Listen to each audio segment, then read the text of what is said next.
font cas d'une attaque d'envergure sur une cible importante dans les jours à venir par les terroristes défaits au Mali, en renfort au groupe agissant au Burkina. Le ciel est donc pris d'assaut pour la surveillance. Plusieurs diversions auront lieu comme ce matin du 26 novembre, vers 11h où les vecteurs détectent l'arrivée d'un groupe de criminels à Yaktibo, au centre-est, suite à une alerte. Ils stationnent sous des arbres, effectivement en coordination de leur attaque.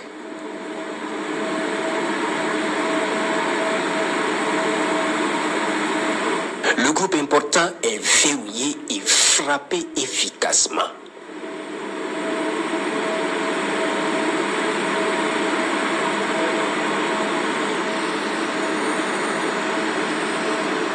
Les autres vont prendre leur chambre au cou.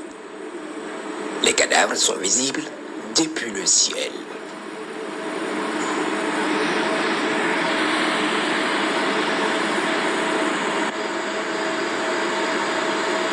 Vers 13h dans la zone du centre-nord, les vecteurs vont observer un spectacle complexe.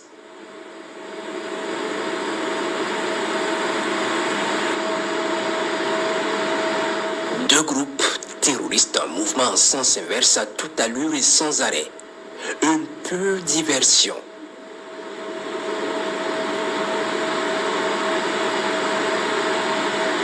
Ils sont observés pendant de longues minutes. Le groupe le plus important est constitué de plus de 300 motos et pick-up en train de foncer vers le nord dans la direction de Djibo.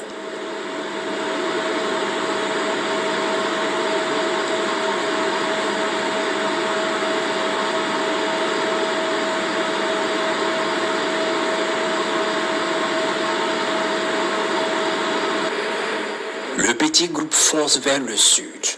Ils sont observés par les vecteurs.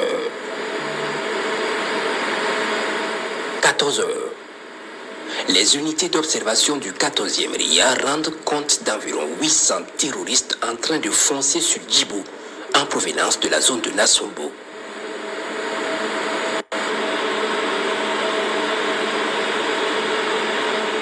Leur artillerie va entrer en jeu pour stopper les criminels.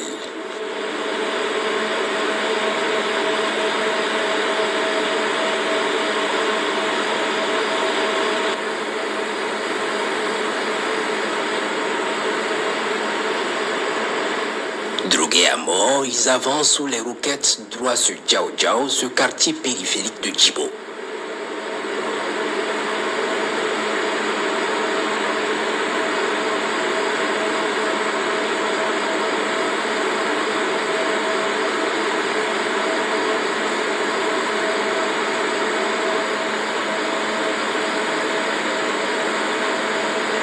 Ils font jonction à l'entrée de la ville avec un autre groupe d'environ 500 combattants venus de Tongo Maël.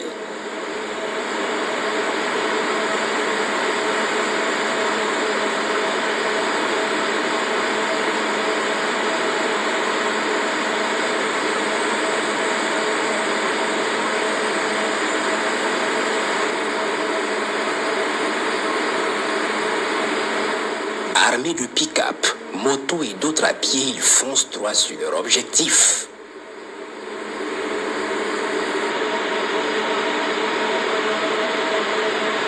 Puis soudain, au sud, un autre groupe venu de la direction de Poubé Mengao surgit.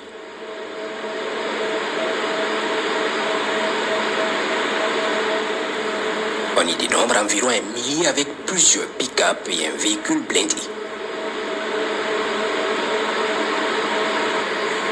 Ils avancent tous comme des fourmis sur la base. Puis un autre groupe quitte vers Baraboulé et se joint au combat. Les vecteurs de surveillance de la base les observent avancer puis engagent le combat à un moment donné. On peut voir un véhicule blindé et des criminels foncer sur le mur de la base pour faire une brèche. Les vaillantes forces tiennent les autres en respect par un feu nourri.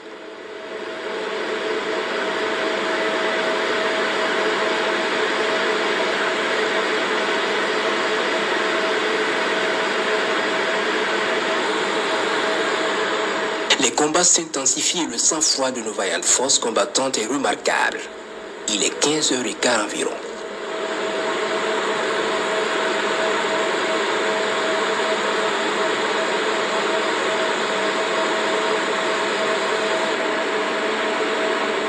Ne trouvant pas la possibilité de pénétrer par la brèche, ils décident de s'attaquer à un poste de combat pour espérer rentrer par là, mais les hommes restent stoïques.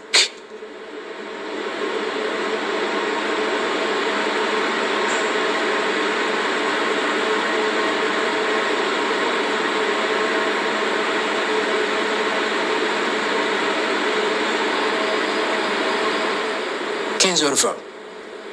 Une autre colonne de plusieurs centaines de motos vient en renfort.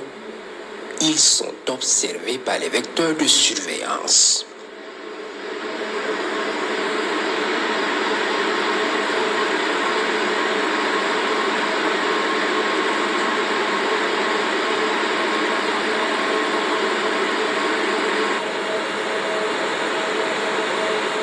Ils migrent vers les deux brèches ouvertes par le blindé et essaient de pénétrer la base. Impossible. Les combattants les en empêchent par une résistance héroïque.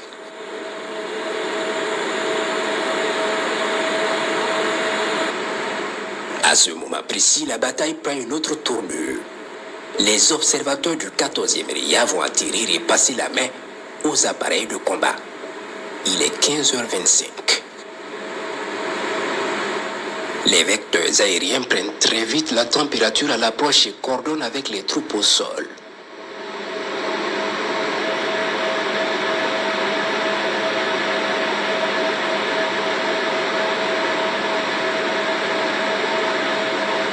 Ils peuvent constater l'ennemi attroupé aux deux brèches, de haut tentant la percée.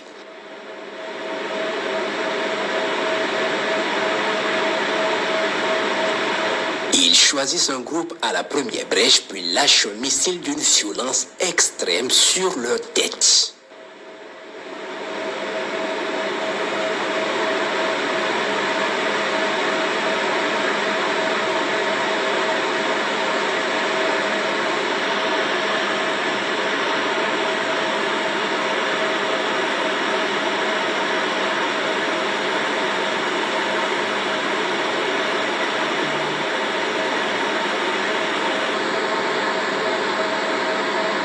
Puis un autre groupe au niveau de la deuxième brèche est verrouillé et frappé.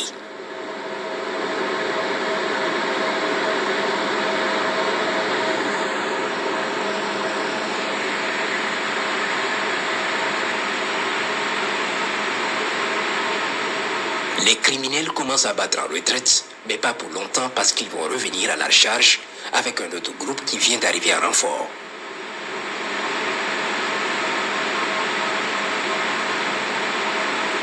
Ce groupe évite de s'approcher du mur, voyant brûler leurs camarades dans un feu d'enfer.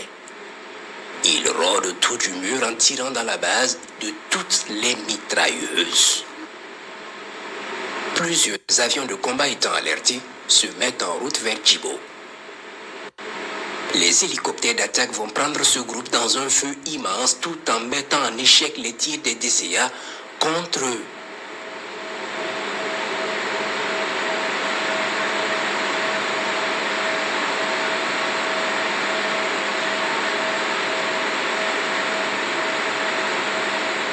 Ils finissent par commencer à fuir en prenant plusieurs directions. Les avions de chasse vont neutraliser une colonne en fuite vers Nassumbo, à quelques kilomètres de la base. À 18h, les vecteurs aériens sillonnent la base. Elle est intacte. Nos vaillants combattants sont en mouvement à l'intérieur et se reconstituent après le combat.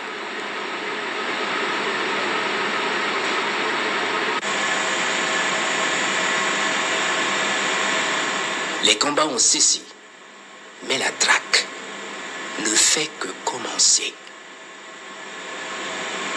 Djibo reste debout et sous contrôle. On peut observer les rescapés des frappes des avions de chasse en direction de Nassumbo. D'autres rescapés replient sur Baraboulé sous les yeux des vecteurs aériens.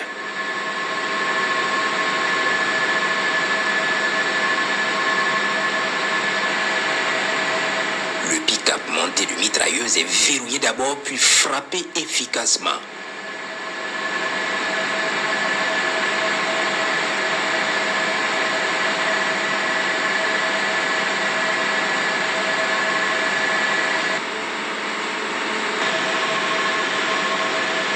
Les criminels fuient et se camouflent dans 2 maisonnettes.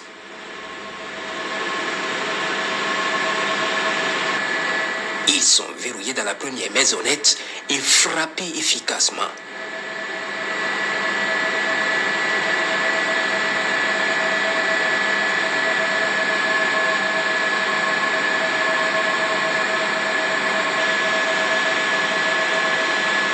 Puis dans la deuxième, ils sont foudroyés.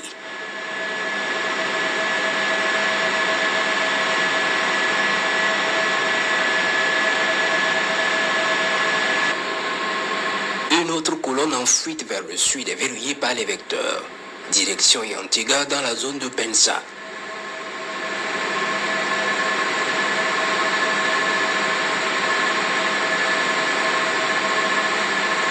Soudain, ils se mettent à couvert sous un grand arbre.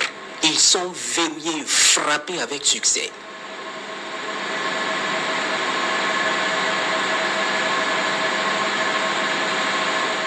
Les rescapés sont poursuivis par les vecteurs jusqu'à Tafugo, dans la zone de Tougri ce matin, et ont été traités avec l'appui des unités terrestres. Les opérations se poursuivent.